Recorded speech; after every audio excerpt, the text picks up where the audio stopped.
So we're going to focus on like the observable, the stuff that we have the power to change, test, right? And then like, what it comes down to is like how we think, feel, and behave, right? This is the stuff that we want to work on. This is the stuff that I worked on, right? Our thoughts, our feelings, and our behaviors, right? And can we change all of this? Yes, this is all stuff, and I feel really weird with this ring. I'm going to take it off. We can change all this stuff, right? Like we're creating our thoughts right now.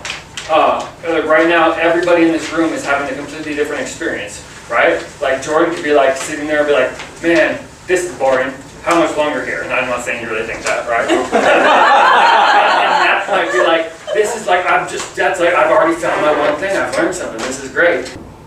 I'm going to draw a little drawing up here of like some system. This is the Tony Robbins thing, but it like there's other models. Like has anybody read any stuff by I forget his first name, Dilts, NLP guy, Robert Dilts. He goes into some different models. I think he calls it like the role model or the SOAR model. Very similar to this here if you combine the both of them. But like this is going to be the worst drawing of a brain you'll ever see. It's like go like that. Okay, brain, right? We have like boom, boom, boom, boom. We have sounds coming in. We have sights, right? What we see. Sights, that's a really funny way to put it. Taste. And I have really great handwriting, by the way. We have what we touch. This is like. Smell. And smell, did I miss smell? Yeah. I think you did. Smell. This is like our incoming stimuli, right? This comes in from our environment, right? Our senses. The senses, five senses, right?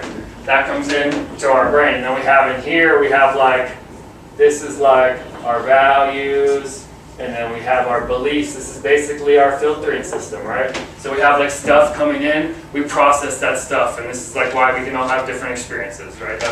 Nothing too profound here. So we have like here, we have our filters, right? Our values, our beliefs. This is like our emotions here, okay? Because those like influence us to have emotions. And then when we like finish our dude here, that's like, I really like this model because you have our incoming stimulus, right? We have our filters, our values and beliefs, create our emotions. Our emotions create or influence all that, our behaviors, and our behaviors produce our results. Right? Or like when the results can be whatever it is, you know, being happy or producing results at work or whatever results that we're aiming to achieve.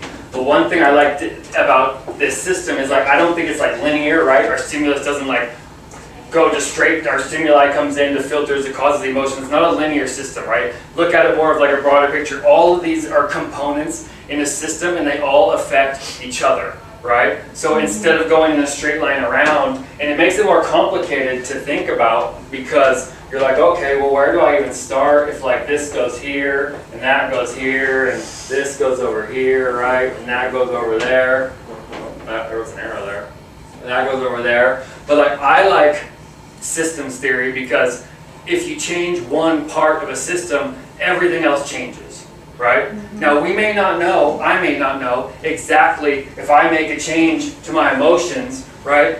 How is it going to affect my results? How is it going to affect my values and my beliefs, right? How is it going to affect my behaviors? I don't know, but I know this is a system that I believe to work, and I know if I change a component of it, if I believe in systems theory, all the other stuff's going to change, right? So that's why I really like this model because I would just start messing around and stuff. Well, let me change my emotions and see what happens, right? So like, because if you look at like results, the end product is a result. Well, if we also say that sounds, sights, smells, tastes, everything is our incoming stimuli, well, is our results, will that be an incoming stimuli, right? If we produce something, we're going to see or observe whatever it is that we produced, and that will then become our stimuli, right? So it's like, every component's affecting every other component, and our results are feeding back into the system, right? So just look at like negative thoughts. If we have negative thoughts, we're going to start feeding that back in, and that's going to be our input to our system, right? Or when we have positive thoughts,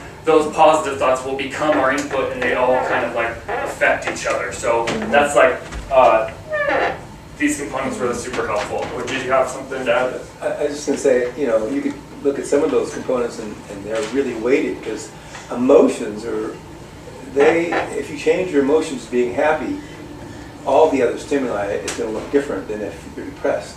For sure. So emotions are a very big item that is weighted probably very differently than a lot of the other items on the chart. So I agree. I focused like in where I most just see the agenda. The last two are really like light. That's also because I was getting tired and like typing this whole thing. But like yeah, the emotions, your filters, your values, beliefs, and even your stimuli is where I focus. Because like if you can focus on the results, there's tons of productivity in the books about like focusing on results, and that's fine. I've done that for a big portion of my life. Like I set a goal and I achieved my goal, but I wasn't happy achieving my goal, right? And when I got to my goal, I wasn't happy. Like I have they're going out of order, but I appreciate it because I probably skipped a bunch of stuff I don't need to say anyway. Like I've achieved business goals. Like I've set goals for businesses and I've blown it away by like 3 times, right? Like big goals where I'm like, oh my god, like I didn't think I could achieve the first goal, and I like we're talking about like doing like $750,000 in gross sales in a month on a website, right? Our goal was like $250,000.